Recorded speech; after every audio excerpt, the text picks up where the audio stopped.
Uma kushiwo nge-albhamu enenkani, iyo le kaMzukulu, i-albhamu agcina ukuyikhipha nge-16 ka-October 2025, ethi ngifuna into zami.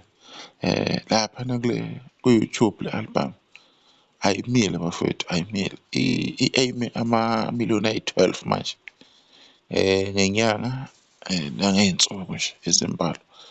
Laphana ku-YouTube iy'ngoma esiy'hlanganisile-ke amamiliyoni ziwu-10, ziwu-10.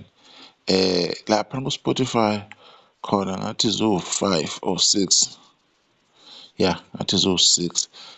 Waphinde futhi uMzukulu uma ziwu-6 kusenjalo, waphinde uMzukulu waba umculi wesithathu ukuhlanganisa imiliyoni monthly listeners. Iphelile inyanga sekuney'nsuku ngaphezulu, kodwa ama-monthly listeners wakhe ahleli kuyimiliyoni. Maybe azokhuphuka asazi, umlando-ke lo. Abantu abake ba-achieve-a lokho. Okokuqala ngqa kube uMthandeni SK efika ngale ngoma ethi Gucci, kwaba uMafikizolo, angazi usekunamba bani, okwafika nakunamba 1.7 million. Kungenzeka usehleli lapho ekhuphuka kakhulu ngale ngoma ethi uyoncema unyoka. Nangu uMzukulu naye enza umlando ekhuphuka-ke eba 1 million monthly listeners, ekuyinto enkulu kakhulu le kuMzukulu. Cha, kulo nyaka umsebenzele uMzukulu lo i-albhamu yakhe zo-16 sezizonke iy'ngoma ey'namamiliyoni mawuhlanganisa ku-YouTube naku-Spotify. Laphana ku-day number 39 kusho ukuthi inyanga ney'nsuku eziwu-8 maybe ngaphezulu.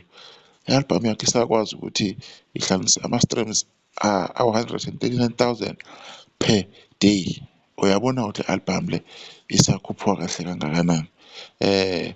Kodwa-ke uma sebewakhalkuletha wonke ngama-streams sekuhlanganisa nezinye iy'ngoma, kube u-230K wama-streams sekuhlanganisa zonke iy'ngoma eziwu-17, kodwa nje iy'ngoma eziwu-5 eziwu-best zenze 139K ezikuma-charts lapha ku-Spotify.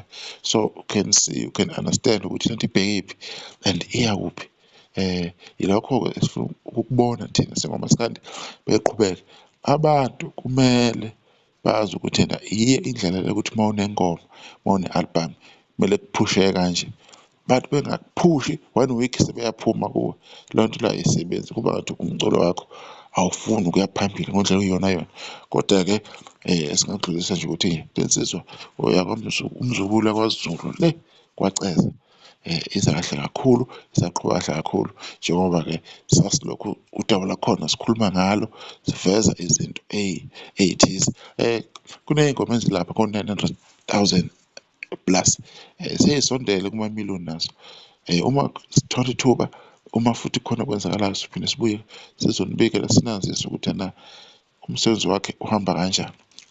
Eminye imisebenzi ethize isiriphothiwe, yabikwa ukuthi izophuma. Abantu abaningi sebewakhiphile ama-date. Kusazoba mnandi kakhulu, sisazobona imilando, sisazobona amanye amaculo e-trend-a kuma-charts.